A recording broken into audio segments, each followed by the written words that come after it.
ini. Ketahanan pangan. Ini memang kedaulatan, the survival of the country, ketahanan pangan. Kita sudah memiliki begitu banyak instrumen, akan tetapi pelaksanaannya.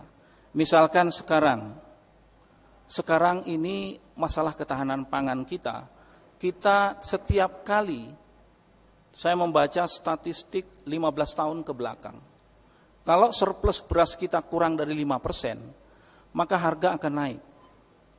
Kalau harga akan naik, saya langsung perintahkan Bulog intervensi agar harga turun. Ketika kita intervensi, Bulog harus memiliki stok yang cukup. Untuk memiliki stok yang cukup, kita harus membeli beras petani. Beras petani yang kita beli tidak cukup. Itu mengakibatkan kita mengimpor beras. Tapi kalau ditanya, mengapa kita mengimpor? Wong kita sekarang ada 3% surplusnya. Oleh sebab itu, saudara sekalian, memang ini sesuatu yang harus kita selesaikan tuntas. Tapi kalau surplus kita 5%, kita memiliki daya tahan yang cukup. Saya langsung meminta mengkoreksi seluruh data yang sekarang sedang dikerjakan oleh statistik kita untuk melihat semua data-data kita. Oleh sebab itu masalah ketahanan pangan menurut saya masalah yang sangat krusial dan penting. Kalau kita tidak bisa kemandirian pangan, percayalah kita masuk ke dalam middle income trap. Dan itu yang terjadi pada semua 88 negara di dunia itu masuk middle income trap karena tidak bisa mandiri di dalam pangannya. Kita bekerja keras dan saya tadi terima kasih ada tim yang sudah membuat blueprint 2045 tentang pangan kita. Stakeholdernya seluruhnya terlibat. Barangkali ini perlu juga dipaparkan, timnya juga sebagian ada di sini. Infrastruktur saya kira tadi kita sudah kesejahteraan sosial. Saya tidak percaya dengan pembangunan yang growth yang tinggi saja tanpa ada social protection. Karena akan menimbulkan disparitas. Di negara-negara manapun, begitu pertumbuhannya tinggi, maka akan ada disparitas kecenderungannya. Karena ada sebagian masyarakat kita yang tidak tersentuh dengan pembangunan itu.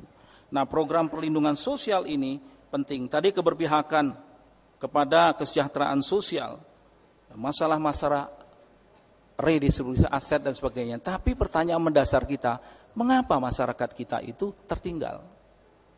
Saudara sekalian, saya mau bicara hal yang sangat sensitif. Ada perusahaan memiliki lahan lebih daripada 3 juta hektar. Berpuluh tahun kita hanya memiliki pembagian lahan kepada perusahaan multinational corporation. Belum pernah kita berbicara bagaimana kita membagikan lahan kepada masyarakat. Sehingga ketika masyarakat datang ketika investor datang dengan konsep 20-80, 20% itu inti plasma, maka ketika ia mengalami kerentanan, aset itu semuanya lepas. Kadang-kadang aset tanah dilihat di peta, kemudian dibebaskan, masyarakat terpinggirkan. Ini masalah krusial, masalah tanah. Oleh sebab itu saya mengatakan ada 3 masalah krusial di tanah air kita.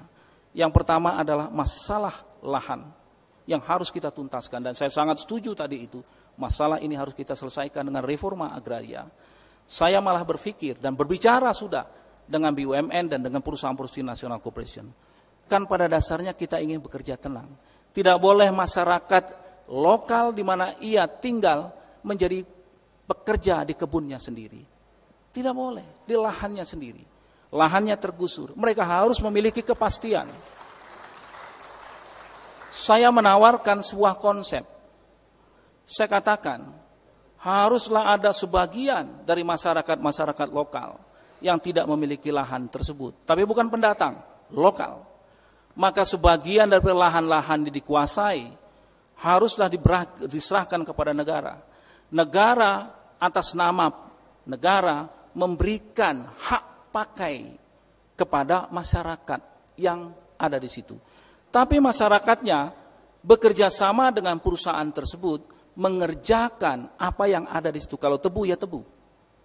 Dengan demikian mereka punya ketentraman, bekerja di lahannya sendiri. Dan ada harga diri.